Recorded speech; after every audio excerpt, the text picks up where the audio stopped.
Bienvenidos a una nueva entrega de Vía Tecnológica. Como de costumbre, aquí estoy con Darío Martínez Valle para hablar no solamente de tecnología, sino, por supuesto, de finanzas personales. Darío, ¿cómo estás?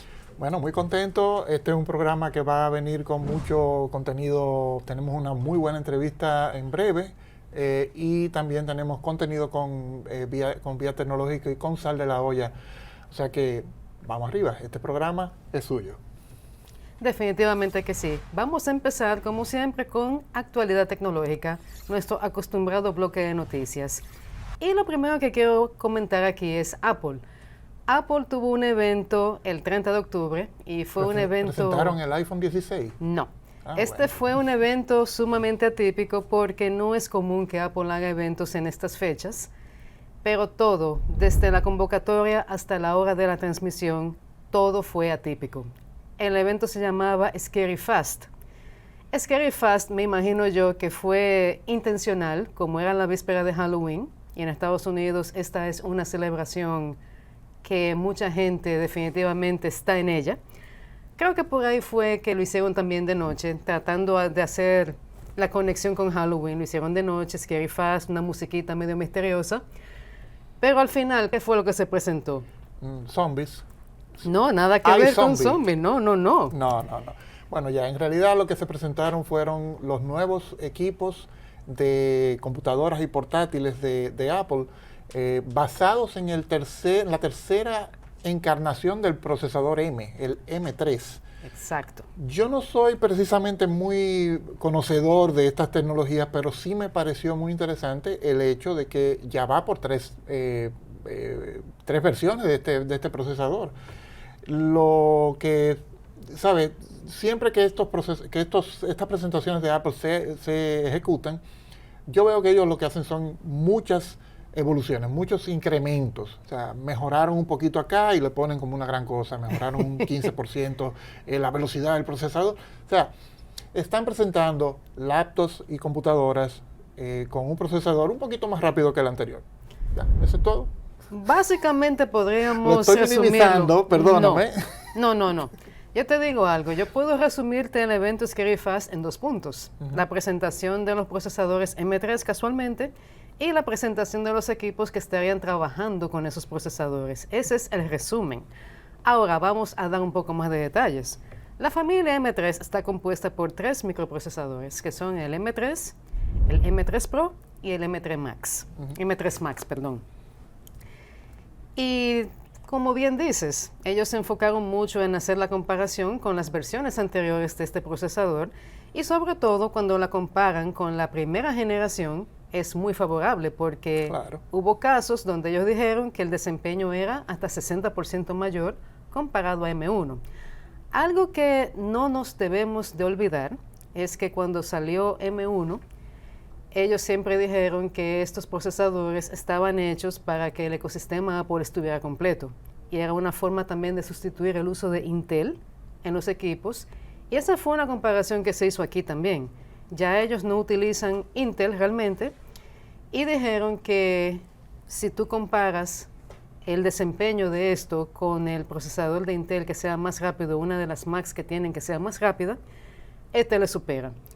Eso te dice quizás mucho sobre cuál es la visión y hacia dónde quiere ir Apple con esto. Pero también yo quiero dar otro tipo de detalle, y es que ellos, por ejemplo, se enfocaron mucho en videojuegos, en la parte óptica, en la parte visual. Hay algo que se llama trazado de rayos, y eso para el que juega... Los gamers saben mucho de eso. Exacto, los que se dedican a jugar videojuegos por mucho tiempo saben que eso hace una diferencia enorme, porque trazado de rayos básicamente te da una iluminación realista en lo que viene siendo la generación de sombras y cómo cae la luz. Eso es algo que está mejorado porque está acelerado por hardware, según la persona de Apple que habló. Pero también lo hicieron con algo que se llama mesh shading, que es un sombreado en malla, o sombreado de malla más bien. Y eso es algo que tiene que ver ya con escenas complejas. Hay algo que se llama procesamiento geométrico en este tipo de asuntos de videojuegos. Y por ahí es que va este tema de mesh shading. Y es algo que yo sé que el que se dedica a ser gamer lo aprecia mucho. Bueno, y es interesante que ellos estén enfocándose en el sector de videojuegos porque prácticamente es muy poca la participación de equipos de Apple en el mundo de videojuegos. O sea, las personas que hacen videojuegos, que se dedican a tener videojuegos, siempre han preferido equipos basados en Windows, porque les da mejor desempeño, tienen más formas de hacer lo que llaman overclocking al procesador y o sea, hay una cantidad de cosas que para los que son fanáticos y gamers reales, las computadoras de Mac, las computadoras, perdón, de Apple no han sido muy bien vistas. Y esto que tú mencionas del ray tracing es una de las principales desventajas que tenía un equipo de Apple a la hora de hacer videojuegos. O sea que vamos a ver qué tan bueno es. Lo que sí es que hay algo que me gustaría mencionar. Este lanzamiento de Apple es interesante porque el segmento de computadoras es lo que nosotros los que somos un poco más viejecitos conocimos a Apple como creadora de hardware, de computadoras de escritorio y de laptops. Pero las ventas de Apple en el año 2000 eran el 84% de todo lo que producía Apple. O sea, las ventas de computadoras representaban muchísimo más del 3/4% de todas las ganancias de Apple. Y aunque en términos absolutos las ventas de Apple en el año 2000 ahora en este año se han incrementado digamos que 6 veces en términos absolutos, a nivel percentual, Rocío, las computadoras de Apple solo representan el 10% de la ganancia de Apple. Esa es una estadística que encierra mucho y que sería bueno analizar a profundidad para ver si hay otras cosas que inciden, pero ciertamente es un dato que dice mucho, sobre todo en esta coyuntura de lo que estamos hablando.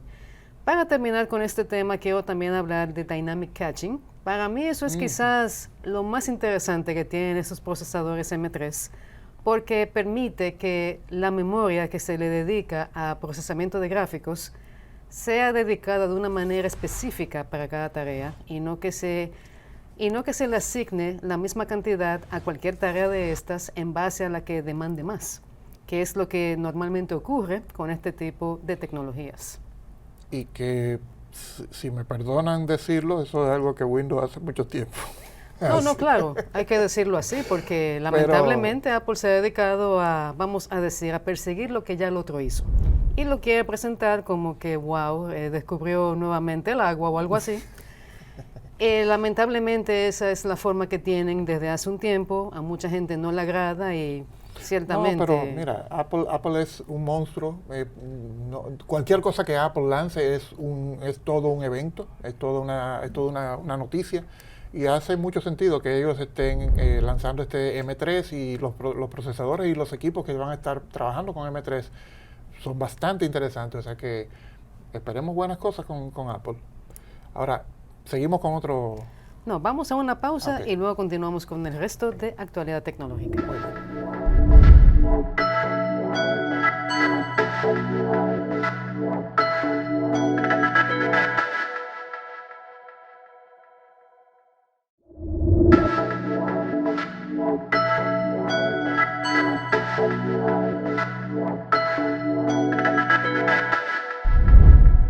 Seguimos por aquí comentando noticias de último minuto en tecnología y una que me resulta muy interesante y yo estoy segura que a ti también, Darío, es que por fin empezó a desplegarse el tema de las llamadas en X, lo que antes se llamaba Twitter. Sí, bueno, no es secreto para nadie, o creo yo que si están viendo este programa desde el principio, no es secreto para nadie que Elon Musk está buscando y luchando en convertir a X en una navaja suiza.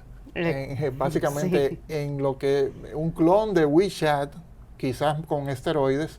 El WeChat es la aplicación que usa todo el mundo en China para básicamente no solo comunicarse, sino también para pagar, para hacer citas y hacer reuniones, videollamadas. Para todo. WeChat es un verdadero monstruo en un país que tiene 1.3 millones de... 1.3 mil millones. Eso. un montón de gente, un montón de chinos. Exacto. Entonces Elon Musk está buscando hacer que X sea el WeChat del resto del mundo. A mí me parece interesante, aunque hay muchos analistas que dicen que eso no va a funcionar, están recelosos. Sí, ellos hacen el comentario basándose en las diferencias entre los mercados. En lo que es China, China tiene unas condiciones que son muy peculiares. Estados Unidos tiene una forma mucho más abierta, por así decirlo. Es un mercado más abierto. Tú sabes que China tiene un gobierno que es autoritario, o sea, eso no es un secreto para nadie tampoco. Pero bien, con el tema de las llamadas que llegan a X, que son tanto de voz como de video, quizás lo más llamativo es, y algo que no debería sorprenderle a nadie, probablemente esto solamente va a estar disponible para quienes tengan una cuenta premium. Y digo que esto no debería de ser sorpresa para nadie porque desde que llegó Elon Musk aquí a esta plataforma, él ha dicho que él quiere hacerla que sea productiva, que genere dinero. Quizá no sea la forma más popular de generar dinero, pero definitivamente genera un ingreso si la gente se va por ahí. Yo vuelvo al tema del valor. Si usted utiliza X y le saca provecho, usted le encuentra valor a lo que produce y lo que hace con esta red social, ¿por qué no pagar por ella? O sea, es un tema de acceder a mejores funciones, acceder a un desempeño más importante, le va a generar más valor del que ya tiene para usted utilizando gratuitamente. No me opongo a ese tipo de cosas. Ahora, creo que sí hay algo que es importante. Elon Musk necesita que esto funcione. Bueno, sí, sobre todo que la plataforma ahora mismo vale menos de la mitad de lo que él pagó cuando la compró. Correcto. La evaluación que le hicieron justo al año de él tomar posesión de X, que en ese momento era Twitter, la sitúa en que la empresa ahora vale unos 19 mil millones de dólares, lo cual es mucho menos de la mitad de los 44 mil que pagó el año pasado. Exacto. Entonces, hay algo que tiene que funcionarle a este señor para que su inversión sea rentable. Y se justifique. Y para finalizar con el tema de X, yo nada más dejo una pregunta. ¿Valdría la pena esto, tomando en cuenta que el teléfono te hace llamadas y también te hace videollamadas y hay también otras aplicaciones que te hacen lo mismo? O sea, eso hay que verlo por ahí también. Pero pasemos a la última noticia, que tiene que ver con teléfonos curiosos que han estado saliendo en los últimos tiempos, en las últimas semanas específicamente. Yo veo que hay mucha creatividad y hace un tiempo hablamos del V-Purse de Honor, que es un teléfono que puede usarse como una cartera en el caso de las mujeres. Pero la misma Honor presentó hace poco un concepto todavía más interesante a mi entender y quizás más alineado con la tecnología. Y es un teléfono que tú lo puedes operar con tu vista, porque tiene una tecnología de inteligencia artificial que rastrea tu vista. ¿Qué tú opinas de eso? Bueno, la gente que pestañea mucho, ¿cómo va a usarlo? Esa es una muy buena pregunta. A mí me parece, yo creo que esto es más que nada un concepto. O sea, pienso que es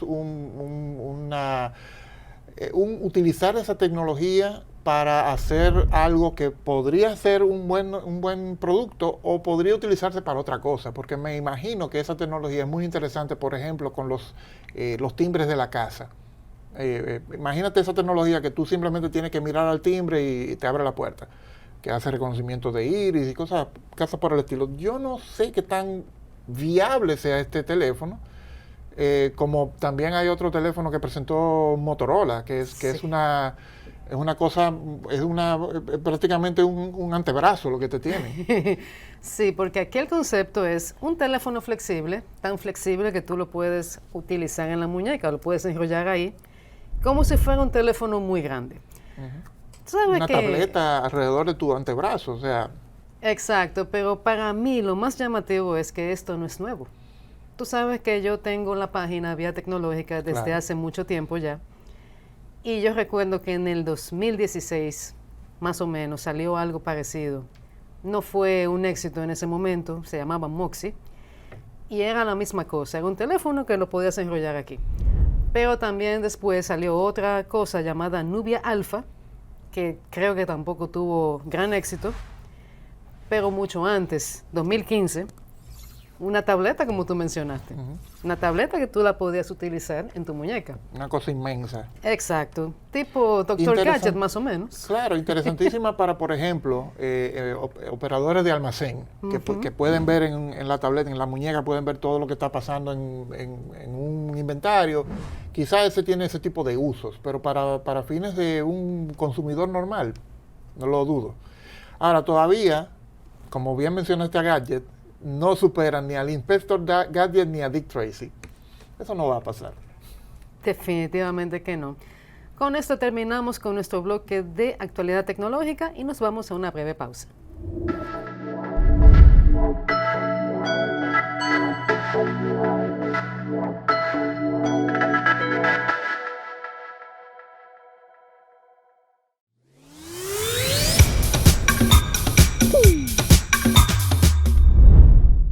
Seguimos en Vía Tecnológica y ahora nos toca hablar de finanzas personales en el segmento Sal de la Olla con Darío. Adelante. Bueno, pues bienvenidos de nuevo a Sal de la Olla.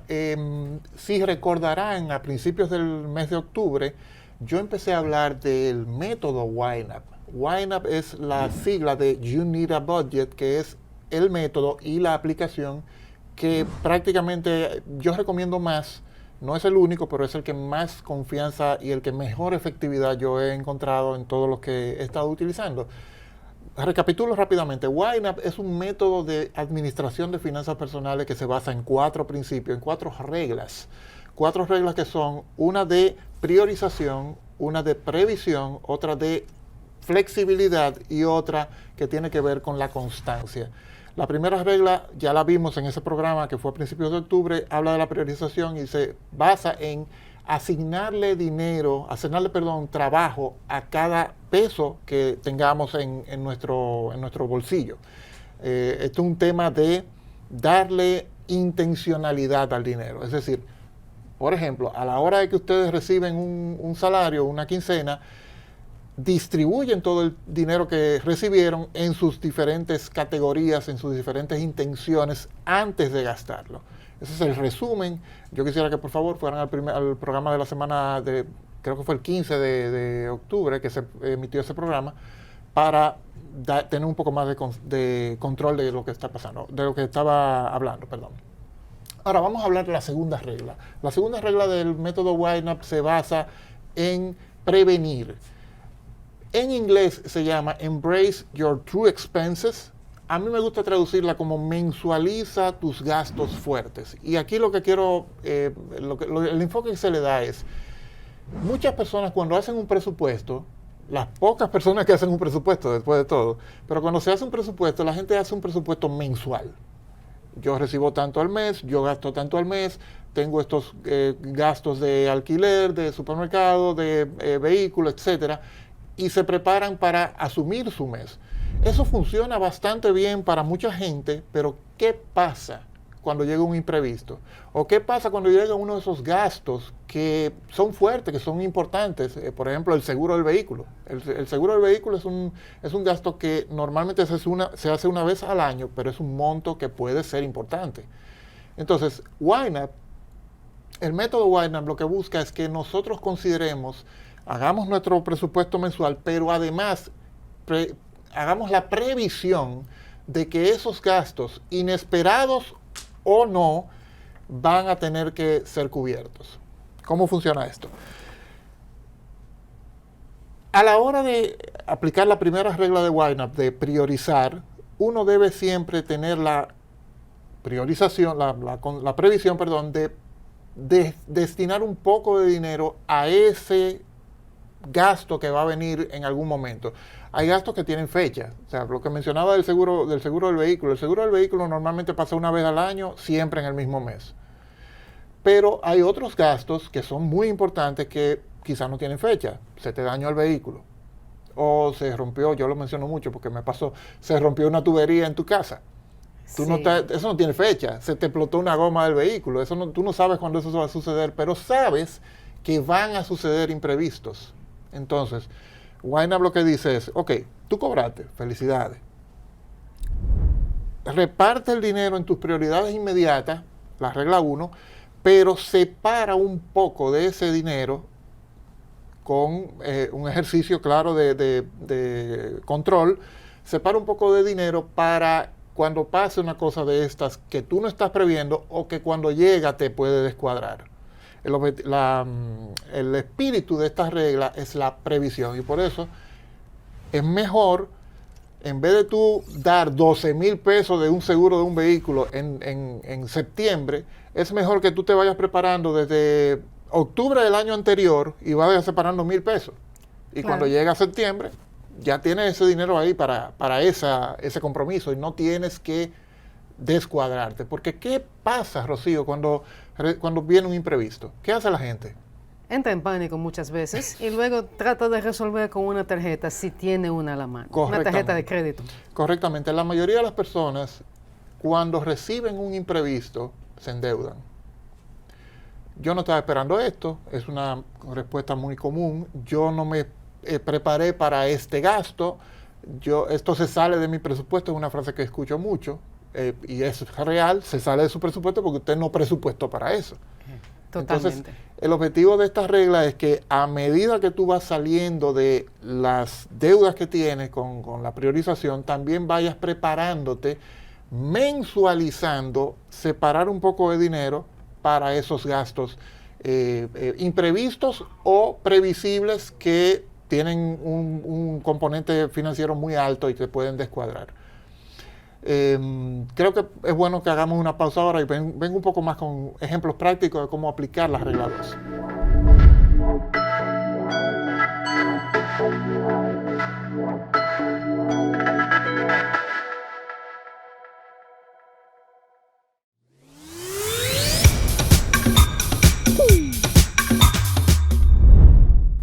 Sobre lo que estabas hablando, Darío, hay dos cosas que yo quisiera retomar antes de tú continuar con los ejemplos prácticos de la regla. Y es que para mucha gente dar un tarjetazo no es una deuda, ellos no lo ven así. Y ese es un tema quizás de educación. La gente cree que di un tarjetazo y resolví el problema. Cuando viene el estado de cuenta, entonces viene el dolor de cabeza, ¿y ahora qué hago? Porque tampoco se prepararon para poderle hacer frente a esto. Y eso es muy común, es más común quizá de lo que uno se puede imaginar. Y es por eso, la gente no lo ve como una deuda. Sin embargo, tú usar la tarjeta es una forma de deuda. No solo es una forma de deuda, es una de las deudas más comunes y más peligrosas por el altísimo costo que tiene endeudarse con dinero plástico.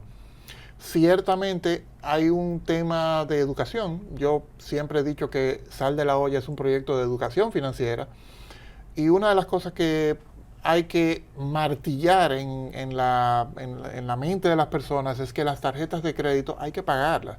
Eso suena como tan básico decirlo, pero hay que decirlo porque la gente piensa, mira, yo he visto casos de personas que tienen una tarjeta de 20,000 pesos, por ejemplo, de un crédito de 20,000 pesos, y de repente la tienen llena, la tienen totalmente llena, todo el tiempo llena, y el banco le duplica el crédito. Y esas personas piensan que le dieron un premio por mantener la tarjeta llena. Lo que le dieron fue más responsabilidad y hasta en cierta forma le dieron un regalo envenenado. Vamos a llamarlo así, o sea, sí, eso es lo que es. Es una persona que no está manejando bien su dinero plástico, no está manejando bien su tarjeta de crédito y el banco le pone todavía más disponibilidad de crédito. O sea, endéudate más. Estamos claros de que los bancos, gran parte de su rentabilidad la tienen del cobro de intereses y demoras a personas que no manejan bien sus instrumentos. No es secreto. Lamentablemente así funcionan todos los bancos, pero cuando cualquier banco o cualquier institución, porque no solamente son los bancos que hacen esto, te duplica o te incrementa la capacidad de endeudamiento, te está dando una mayor responsabilidad y hay que tener mucho cuidado en cómo se maneja esa nueva capacidad de endeudamiento. El ejemplo que mencioné, una persona que tiene una tarjeta de crédito de 20,000 pesos y la tiene llena, si le aumentan el crédito, debería llamar al banco y decirle, no, por favor, no me den eso. No me den eso. Yo no estoy en condiciones en este momento de tener más el límite de crédito porque claramente esta persona necesita manejar mejor sus finanzas para estar en capacidad de asumir la probabilidad de endeudarse más. Así es. El segundo punto que me gustaría retomar tiene que ver con la previsión como tal. Mencionabas el ejemplo del seguro del vehículo, que es algo que todos los años llega sin falla. Yo te digo siempre que duele menos el tú ir separando ese dinero poco a poco a lo largo de un año a tú tener que buscarlo todo junto, que es algo que también mucha gente no entiende, porque la gente a veces no tiene en mente que eso va a llegar y lo gasta quizás en cosas que no eran tan necesarias. Entonces, por eso también es importante educarse, nosotros mismos educarnos, de que debemos de tener un control, debemos de saber que el dinero tiene usos, no siempre son para diversión, para cosas más serias siempre va a haber una mayor necesidad de tener capacidad de responder. Claro, y tú mencionas que tú mencionas la diversión, y aquí yo quiero detenerme un poquito, porque a las personas es muy normal, créame que si usted se siente como voy a decir ahora, lo entiendo perfectamente. Cuando a una persona le hablan de un presupuesto, tienes que controlarte con un presupuesto, la gente se siente, tiene una actitud de rechazo. Se ofende porque también. siente que es una camisa de fuerza. Y se ofenden a veces. A veces se pueden ofender. Y se siente como que es restrictivo. Un presupuesto me limita del uso que yo quiero darle a mi dinero. Y aquí entra mucho la frase, yo me lo merezco, para eso yo trabajo. Entonces, yo les puedo decir con toda la conciencia y la responsabilidad que creo que me caracteriza, que un presupuesto no es una forma de restricción, al contrario, es una manera de liberarte de la presión que te causan las deudas. ¿Qué frase yo he dicho muchas veces aquí? Un presupuesto es el GPS de tu dinero. Si no tienes un GPS, ese dinero se va a perder. Entonces sí, hacer un presupuesto te ayuda a tú darle el uso correcto al dinero que recibes, que querámoslo o no, es limitado. Y probablemente es menos de lo que tú quisieras recibir, ¿verdad que sí? Usualmente sí. Sí, entonces, ya que tenemos un recurso limitado que necesitamos, hay que ponerle un buen GPS y eso es la función de un buen presupuesto. Mi tema con esto que tú mencionabas de la previsión, Rocío, es que, como mencionaste, el caso del del vehículo, para personas que pagan seguro full, ese seguro del vehículo es un gasto muy importante. Exacto. Es algo de varios buenos miles de pesos, o sea, qué sé yo, 30, 60 mil pesos. Depende del vehículo. Depende, claro, del vehículo, del año y de la aseguradora que tengas, pero el punto es que es un gasto que si no te preparas para eso cuando llegas, no puedes andar sin seguro. Es un riesgo muy alto. Y si te endeudas, entonces vas a tener que pagar 60 mil pesos de golpe. Es importante, es un gasto importante. Entonces, la propuesta de YNAB es, primero, prioriza, regla número 1, y segundo, cuando ya estés nivelado, cuando ya estés en un punto en el que estás cubriendo sin endeudarte tu mes, comienza a seguir haciendo un poco más de sacrificio para ahorrar, para separar dinero para esos gastos inesperados que no tienen fecha o para gastos que sí conoces la fecha pero son muy, muy altos, como el caso ya mencionado del seguro del vehículo. Ahora, algo que quisiera mencionar aquí es muy importante. Esto es una de las cosas buenas que tiene el método YNAB, y lo vamos a ver la semana próxima cuando hablemos de la tercera regla del método YNAB. ¿Qué va a pasar? Pon tú que en enero tú comienzas a separar 2,000 pesos del seguro del vehículo, que vamos a suponer que el seguro del vehículo son 24,000 pesos. Y digamos que tú te organizas de ahora de noviembre hasta enero y ya tú puedes en enero, con el doble sueldo quizás, tú puedes ir separando esos 2,000 pesos cada mes.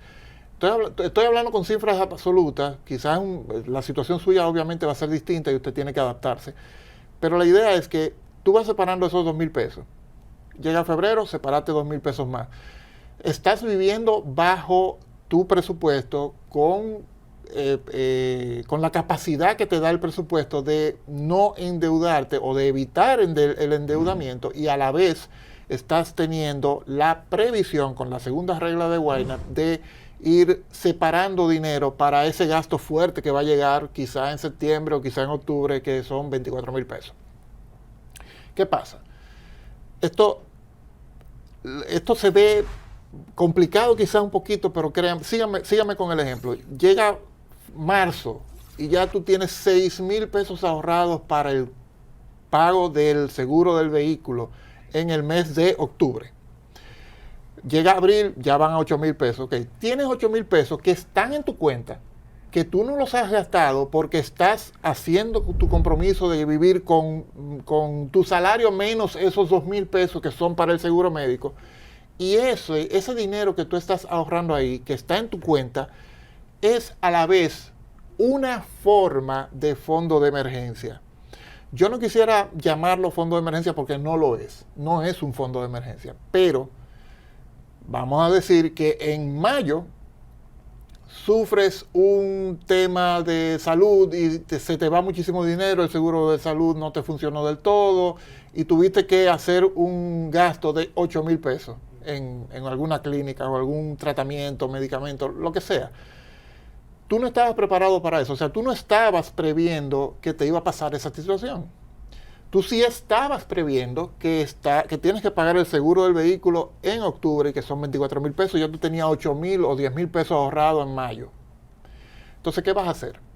Obviamente, y esta es la tercera regla de YNAB, que la veremos en detalle en la semana que viene, ese dinero que ya tú ahorraste para un propósito específico, que es en el futuro el seguro del vehículo, en vez de endeudarte, YNAB te permite tomar ese dinero que ya ahorraste para salir de esa emergencia médica que tuviste y no incurrir en un tarjetazo, en un endeudamiento. Pero entonces, ¿y qué pasa entonces con el seguro médico, con el seguro del vehículo? Obviamente vas a tener que volver a empezar y ahora probablemente en vez de 2,000 pesos vas a tener que fajarte a ahorrar 4,000 o 3,000 pesos cada mes para llegar a los 24,000 en octubre. Yo sé que suena complejo lo que estoy diciendo y esto sin un ejemplo práctico, sin una computadora, quizás es más difícil de explicar, pero la lógica de esto es que tú vas separando pequeñas cantidades cada mes en categorías que tú sabes que van a llegar en algún momento, con fecha o no, y cuando llega ese seguro, vamos a suponer que no te pasó, ok, déjenme poner un ejemplo más bonito. Porque ya lo del accidente en mayo como que fue un poco trágico. Sí. Sobre todo que ese es mi mes de cumpleaños. Pero digamos que llega el mes de octubre y tú tienes tus 24,000 pesos ahí para pagar ese seguro médico, ese seguro de vehículo. Ustedes saben lo bueno que es que llega una factura de ese tamaño y que no te afecte. Que no tenga ningún tipo de impacto en tu mes. Tú puedes seguir comprando la misma cantidad de cosas que compras en el supermercado o más. Tú puedes seguir pagando tu energía, tú puedes seguir pagando tu móvil, tú puedes seguir aportando a tu casa. Tú te estás dando tu vida normal porque ya aprendiste a vivir con tu salario menos esos 2,000 pesos. Y cuando llega el seguro del vehículo y te dice, mire, su vehículo hay que pagar 24,000 pesos, usted lo tenga ahí cash y lo paga sin que le duela. Eso es bellísimo. Y eso se logra con esta segunda regla del método YNAB.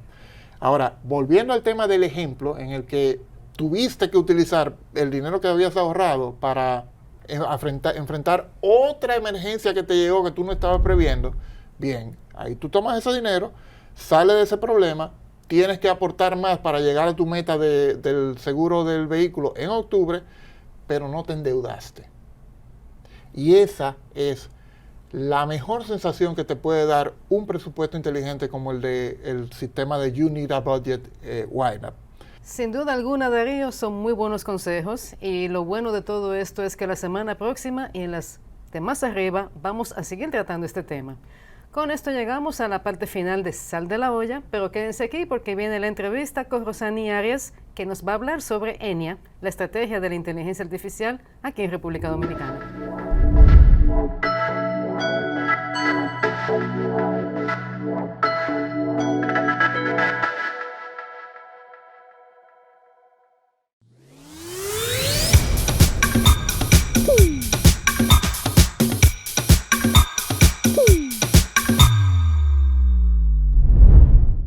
damos la bienvenida al Rincón del Experto de Vía Tecnológica a Rosani Arias. Ella es la encargada del Departamento de Fomento a la Innovación en la Oficina Gubernamental de Tecnologías de la Información y la Comunicación, mejor conocido como OCTIC. Bienvenida, Rosani. Muchísimas gracias, Rocío. Un placer para mí estar con ustedes aquí. El placer es nuestro. Y el tema que vamos a tratar es de mucho interés, ya que se trata de ENIA, que es la Estrategia Nacional de Inteligencia Artificial, que se estuvo presentando hace unas semanas. Y es un tema de mucha trascendencia porque esta es una tecnología que definitivamente podemos decir que ha llegado para quedarse. En ese sentido, mi primera pregunta es, ¿qué se pretende lograr con esta estrategia, ya sea en el mediano o en el largo plazo? Sí, mira, lo que queremos con la Estrategia Nacional de Inteligencia Artificial, la ENIA, es insertar al país en esta nueva tecnología. Estamos hablando de todos los niveles, a nivel privado, a nivel gubernamental y asimismo con las asociaciones y la academia. República Dominicana no se puede quedar rezagado y no se va a quedar rezagado en la adopción de esta importante y trascendental tecnología como lo es la inteligencia artificial. Ok, Rosani, ¿y básicamente qué plazo tiene la ejecución de este proyecto? Sí, mira, la ENIA está contemplada para el 2030, sí tenemos acciones prioritarias a mediano plazo al 2025 y 2026. Es importante recordar que esta estrategia de inteligencia artificial viene dada por la Política Nacional de Innovación, que también está al 2030 y que así también está alineada con la estrategia de agenda digital, que también está al 2030. Así como vemos, todas esas políticas madres están contempladas al 2030. Y una vez llegado el 2030, ¿qué ocurriría? ¿Se haría una revisión o se renovaría esto? ¿Cuál sería el próximo paso ahí? Sí, claro, la idea es que cuando lleguemos al 2030 es poder hacer una revisión de los resultados de la estrategia y asimismo hacer un replanteamiento, ya sea a 10 o 15, 20 años de los siguientes pasos y de qué viene después. Ok. ENIA es la Estrategia Nacional de la República Dominicana, pero me imagino que esto no sucede aislado, o sea, me imagino que esto es algo que está pasando también en otros países de la región y del mundo. ¿Hay algún tipo de comunicación, algún tipo de plan conjunto de la región, algo más grande que solamente nosotros? Claro que sí, o sea, la ENIA, uno de los pilares transversales de esta estrategia es la escala regional. República Dominicana se quiere establecer como líder tecnológico, no solamente como consumidor de servicios y productos tecnológicos, así como productor. Y en la estrategia estamos contemplando eso. Y así mismo, como tú decías, Darío, no estamos aislados. Latinoamérica tiene 600 millones de habitantes. Y así como República Dominicana tiene su estrategia, así otros países también la tienen. Pero es un gran placer para nosotros decir que nuestra estrategia es la primera de Centroamérica. Oh, wow. Y una de las más disruptivas e innovadoras, porque las otras estrategias nacieron en el 2019, el 2020, o sea, recordemos que ChatGPT viene a tener su impacto y su acceso al público en este año, el 2022. Entonces, eso es lo importante y lo bueno que tenemos con esta estrategia. Pero hay otros países, yo sé de otros países que tienen ya algún tipo de, quizás no le llaman ENIA en el sentido de que es una estrategia nacional, pero sí tienen ya acercamientos y planes con inteligencia artificial. ¿Cómo es la comunicación con la región en ese sentido? Claro, interesantísimo que lo digas, puesto que incluso la semana pasada el director de la OCTIC, el señor Bartolomé Pujols, estaba en el primer foro de inteligencia artificial, de ética para la inteligencia artificial, y ahí estamos hablando y conversando con los demás países de la necesidad de que tenemos de manera regional de tener una estrategia de inteligencia artificial. E incluso nosotros hemos estado haciendo los contactos con el congresista Adrián Espaillat en el Congreso de los Estados Unidos para instar a la presidencia y al gobierno estadounidense a tener una estrategia regional de las Américas de inteligencia artificial. Y en ese sentido también en noviembre vamos a firmar un memorándum de entendimiento con el gobierno de Honduras para el proyecto de LATAM 4.0, que es ese ecosistema implementador que tenemos de esta estrategia. ¿Puedes abundar un poco más acerca de lo que es LATAM 4.0? ¿Qué se persigue con esto y básicamente qué es para que el público ya tenga la idea más acabada? Sí, la TAM 4.0 es el proyecto de aglutinar al sector privado y asimismo a los gobiernos de Latinoamérica que se unen en este esfuerzo de la inteligencia artificial. La idea es firmar acuerdos de entendimiento con varios países, no solamente con Honduras, estamos conversando con Costa Rica, estamos conversando con otros países de la región y unirnos, porque al final República Dominicana tiene 10 millones de habitantes, América Latina tiene 600. Si nos unimos somos más fuertes y podemos negociar con más peso ante escenarios internacionales y ante las grandes empresas tecnológicas que al final son las que tienen el uso de esta tecnología. Muy bien. En la presentación de ENI hace unas semanas, uno de los puntos que me parece que yo lo llamaría un punto de contacto de esta estrategia con el público es el asistente llamado Taína.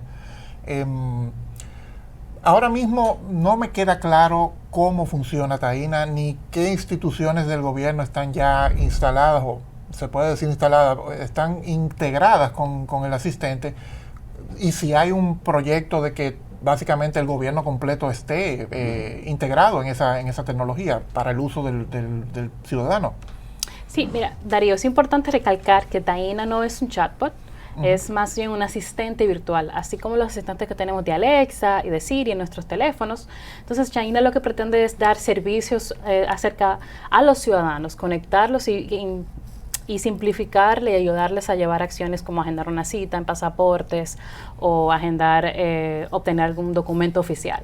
Entonces, en esta primera etapa no tenemos limitado todavía todas las instituciones que van a estar, pero sí queremos construir en base a lo que la arquitectura gubernamental ya tiene hecho. Por ejemplo, y lo estamos viendo mucho más por el tema de educación, tenemos ya una plataforma de becas. Tenemos ya un expediente único educativo, que el expediente único educativo tiene toda tu información desde tu certificado de bachiller hasta tu certificado de grado o cualquier otro curso técnico que hayas realizado, tanto en Infotep como el INAP o como el ITLA. Entonces, la idea es ir conectándolo y moviéndolo hacia el sistema de educación. Muy bueno que menciones eso, y me lleva a una conjetura, o sea, una conjetura personal quizás. Tú sabes que a nivel de ciudadanía, del ciudadano, lo que podemos llamar ciudadano de a pie, estos temas no le aterrizan. O sea, ellos saben que hay algo que es una computadora, pero quizás no han visto ni tienen un interés en este tema de inteligencia artificial. ¿Cómo se comunica eso a este pueblo, a este público, a esta gente que puede sacarle muchísimo provecho a esta tecnología, pero ni siquiera la conoce? Ciertamente, Darío, yo creo que mientras estábamos preparando la estrategia comunicacional, esa era una de las preguntas que nos hacía nuestro equipo de comunicaciones, como que sí, esta es la estrategia, esos son los pilares, pero ¿cómo le saca provecho el ciudadano? ¿Cuál es el impacto? Y yo entiendo que, viéndolos desde la frontera de la educación, es importante abordarlos desde ahí. La ENI es una tecnología que puede usarla todo el mundo. La inteligencia artificial. Hay herramientas que facilitan y democratizan el acceso a la misma, como ChatGPT o incluso muchísimos otros chats que están disponibles. Y en nuestro esfuerzo y nuestro entender de comunicar efectivamente, lo que hemos llevado a cabo es una estrategia comunicativa aterrizada en base a los beneficios, en base a memes, o sea, utilizando esas en sí, ciertamente. Si lo puedes buscar en nuestro Instagram, hay par. Entonces, y además que la inteligencia artificial, las acciones que estamos viendo dentro del pilar de talento humano y capital, están iniciadas no solamente a los trabajadores dominicanos que son parte de esta nueva tecnología y que hay acciones contempladas, sino también desde los estudiantes de educación primaria, educación media y asimismo no solamente tener una maestría de inteligencia artificial, sino también una maestría en ciencia de datos. Y me imagino que esto también conectaría con la parte de los maestros o los profesores, porque, vamos a ver, hay algunas informaciones que te indican que quizás no estamos en la mejor posición en el país ahora mismo en lo que viene siendo acceso a computadoras o a Internet. Me imagino que todo esto está contemplado para que esto pueda entonces funcionar de una manera que todos se integren. Claro que sí, al final los profesores también son parte del programa de capacitación que se debe tener.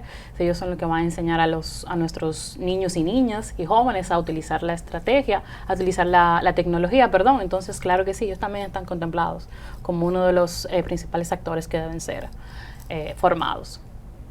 Sabe que a mí me llamó mucho la atención que en la presentación de ENIA, justamente Bartolomé Pujals reconoció que hay cierto nivel de, no te sé decir la palabra, pero la gente está como un poquito extrañada con el tema. Como decía Darío, la gente de a pie, como que no llegan a decir, esto me interesa, como lo ven como un capricho. Él lo dijo a sí mismo y me pareció interesante que se reconoce esto. Y es bueno saber que tienen una estrategia de comunicación pensada para este tipo de público. Con esto nos vamos a ir a una breve pausa. Continuamos con más de ENIA con Rosany Arias.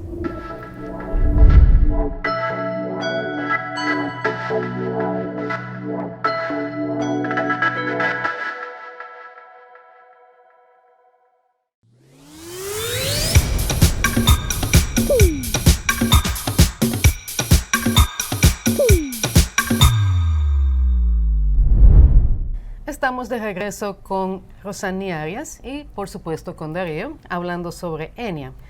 Yo tengo una pregunta y esta para mí particularmente es muy importante. Sabes que se habla de todo esto, son proyectos muy interesantes. Yo quiero saber si se ha contemplado algún mecanismo de continuidad, porque, como bien dijiste al principio, estamos hablando de que está contemplada hacia el 2030. Y lógicamente cuando llegue este momento, pues se va a revisar y se va a continuar quizás de otra forma, pero la idea es que haya una continuidad. Mi pregunta es en el plazo más inmediato, en el caso de que haya algún cambio administrativo, por así decirlo, ¿está contemplado algún mecanismo de continuidad? Mira, ciertamente esta política es una política pública, no es un documento escrito en papel, no es un informe. Entiendo que es un trabajo bien estructurado y bien acompañado técnicamente y metodológicamente. Y al final yo entiendo que sea quien sea que gane en las próximas elecciones o en los próximos comicios, tiene que dársele continuidad. Porque no es un trabajo de un partido político, es un trabajo de un gobierno articulado.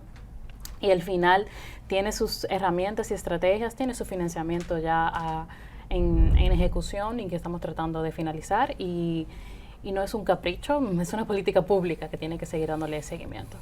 Y una política pública muy importante, tomando en cuenta el contexto en el que nos encontramos. Sí, ciertamente. O sea, República Dominicana no puede quedarse atrás y no puede titubear más para adoptar esta tecnología. O sea, los países de la región que ya lo están haciendo, están viendo los resultados. Y si queremos convertirnos en un productor de servicios tecnológicos, como son los planes y como un hub de logística, yo entiendo que la inteligencia artificial es nuestra herramienta más disponible y es la oportunidad comercial más importante del siglo, sin lugar a dudas. Muy bien. Hablemos un poco de privacidad de datos. Privacidad de datos. La inteligencia artificial, como casi cualquier inteligencia artificial y prácticamente cualquier herramienta tecnológica, se tiene que alimentar de algún tipo. Es costumbre, hemos sabido que siempre los proyectos de inteligencia artificial que hemos visto, que son muy populares, se alimentan con data pública. Y además, hay una cantidad de peligros y de amenazas con esto de los hackers, que si hay gente que está manipulando esas informaciones. Entonces me pregunta, ¿cómo va ENIA, cómo se pretende que ENIA esté preparada para afrontar este tipo de amenazas y de peligros que existen, que son reales y que pueden dar al traste con un proyecto, por bueno que sea, podría dar al traste? ¿Cómo se prepara ENIA para esto? Sí, mira, interesante que plantees esa pregunta, muy válida. Dentro del pilar del gobierno inteligente estamos hablando de que estamos agrupando las acciones y los proyectos de la regla institucional, del marco legal de esta tecnología. Y una de las líneas de acción que estamos proponiendo es la actualización de la Ley de Protección de Datos Personales, que lleva años en el Congreso dando vueltas, porque al final esa legislación es importante para que nosotros podamos utilizar e implementar la tecnología de la manera más adecuada. Asimismo, esta estrategia también sigue las recomendaciones éticas hechas por la UNESCO de cómo se debe usar la tecnología en términos de transparencia, en términos de sesgos tecnológicos, que también tienes que tener en cuenta que no deje nadie atrás, y asimismo los temas de desinformación con los deepfakes que aparecen. Y en ese mismo orden, o sea, la estrategia también tiene acciones de ciberseguridad con el Consejo Nacional de Ciberseguridad, porque al final nosotros estamos articulando una política, pero cada proyecto y línea de acción tiene su responsable institucionalmente. Así Interesante. es. Yo tengo otra pregunta. Vamos a salirnos del tema de la privacidad para algo quizás más práctico de la cotidianidad. Una de las grandes promesas de la inteligencia artificial, en el caso de ciudades específicamente, es que podemos tener ciudades más inteligentes, valga la redundancia. En el caso particular de las ciudades de aquí, Santo Domingo es quizás el mejor ejemplo. ¿Sería posible que en algún punto de ejecución de esta estrategia veamos a Santo Domingo quizás más organizado, más iluminado, con un tránsito más fluido, quizás ayudado por este asunto de la tecnología de inteligencia artificial? Claro, es uno de los proyectos que queremos explorar y de los sectores que son más importantes para la ciudadanía, específicamente para la capital, porque al final sí están las herramientas, ya están probadas, los pilotos ya se están hechos, hay experiencia internacional que nos puede ayudar a implementar, vamos a decir, esta red de semáforo inteligente que nos puede ayudar a eliminar el tráfico. Pero sí, ciertamente los sectores priorizados son salud, educación y asimismo tránsito y movilidad sostenible de la estrategia. Así que 100% eso está contemplado dentro de esta política. Y quizás ayudaría también con el tema de mantenimiento de infraestructuras. La pregunta la hago porque fuera de aquí, en Estados Unidos y en Europa, es común que se le coloquen sensores, por ejemplo, a estructuras como puentes, de una manera que quienes están encargados de ese mantenimiento tengan información en tiempo real de si necesita un mantenimiento urgente, de si está todo bien, si hay que hacer algún trabajo preventivo. Esto también sería muy interesante aquí porque tú sabes que abundan los reportes de que a veces no están en tan buenas condiciones algunas infraestructuras, y eso es importante, sobre todo que vivimos del turismo, y para fines de turismo todo eso, esa infraestructura vial, es un punto que siempre se resalta de por qué viene tanta gente aquí. Sí, ciertamente. Yo creo que es un conglomerado de tecnologías que podemos utilizar para el tema del, por ejemplo, los edificios inteligentes, lo que en la gran literatura científica se le llama los smart cities o smart buildings. Pero en ese sentido, sí, porque al final estamos hablando de Internet of Things, las cosas del Internet y esos dispositivos que están conectados, que tienen sus sensores, que procesan data y actúan y se regulan a sí mismos con ya algoritmos predeterminados. Entonces, sí, yo entiendo que es un futuro posible que tenemos en nuestras manos, específicamente con los temas de infraestructura pública. Hay muchos edificios ya institucionales que tienen control eléctrico y tienen control del aire acondicionado. O sea, como que creo que los pasos están ahí y sí es un futuro posible. Muy bien. Yo tengo también la pregunta sobre Taína. Ahorita Darío te preguntó algo sobre ella, pero quizá la pregunta más interesante para el público es ¿cuándo estaría disponible Taína? Porque se dio como una pincelada en el evento, Sí. se presentó así a grosso modo qué es. Incluso recuerdo que en el evento se mencionó a la Junta Central Electoral como una institución que estaría integrada, lo cual sería una gran cosa porque una queja que tiene mucha gente es esa, de que los servicios no son tan fáciles de obtener y quizás toman mucho tiempo. Y es posible que Taína sea de gran ayuda ahí. Mi pregunta sería esa, ¿cuándo estaría esto de manera realista, tomando en cuenta que todo esto está en desarrollo? ¿Cuándo estaría disponible? Sí, mira, nosotros estamos trabajando para tener el primer piloto el año que viene, en el 2024. Entonces ya para el 2025-2026 esperemos que esté en funcionamiento en mediana capacidad. Sí es importante destacar que Taína también se va a basar en lo que le llamamos la carpeta ciudadana. Desde OCTI que estamos trabajando en este espacio donde yo como Rosani Arias ciudadana tenga acceso a todos los servicios con toda mi información y que sea Procuraduría, que sea la Junta Central Electoral que esté disponible, que yo pueda pagar mi multa de tránsito por ahí, o sea, que todo se una en un mismo ecosistema de carpeta ciudadana. Excelente. Me gustaría vivir en una ciudad así. Sí, a mucha gente. Definitivamente que el tema es interesante, igualmente es interesante esta estrategia que se está trabajando y creo que esta es una información que el público va a disfrutar mucho. Si no tienes más preguntas, Darío, Entonces damos por concluida tu intervención aquí, muy agradecidos de tu tiempo. Y hay algo sí que me gustaría que digas antes de finalizar. ¿Dónde se puede conseguir más información sobre todo esto? Ciertamente, mira, Darío y Rocío, la semana pasada, esta semana o la semana pasada justamente, se fue un joven a la OCTI que dijo, yo quiero saber más información acerca de la ENIA. Qué bueno. Y yo como que, pero excelente, cuéntame, ¿qué tú quieres saber? No, yo tengo un proyecto, qué tal y tal cosa, qué inteligencia artificial, quiero saber, cómo yo puedo conectar. Y yo, pero mira qué bien. Eso es lo que queremos, que la ciudadanía se acerque con sus propuestas, no solamente con los problemas, sino con las propuestas de mejora ya disponibles. Al final nosotros estamos trabajando un tema que no está regulado todavía, que es súper amplio y lo queremos poner al servicio de la ciudadanía. Así que si usted quiere saber más información, puede escribirnos por las redes sociales, puede llamarnos o incluso puede acercarse personalmente a nuestras oficinas, que allá los recibimos con mucho cariño y mucha amabilidad. ¿Sabe que en este programa, llevamos 9 programas con este, y siempre hemos hablado de inteligencia artificial desde el primer día? Eso es un tema recurrente. Sabemos y entendemos que la inteligencia artificial es una tecnología que no vamos a poder evadirla. Lo que yo propongo siempre es que tenemos que aprovecharla, que tenemos que dominarla, entenderla.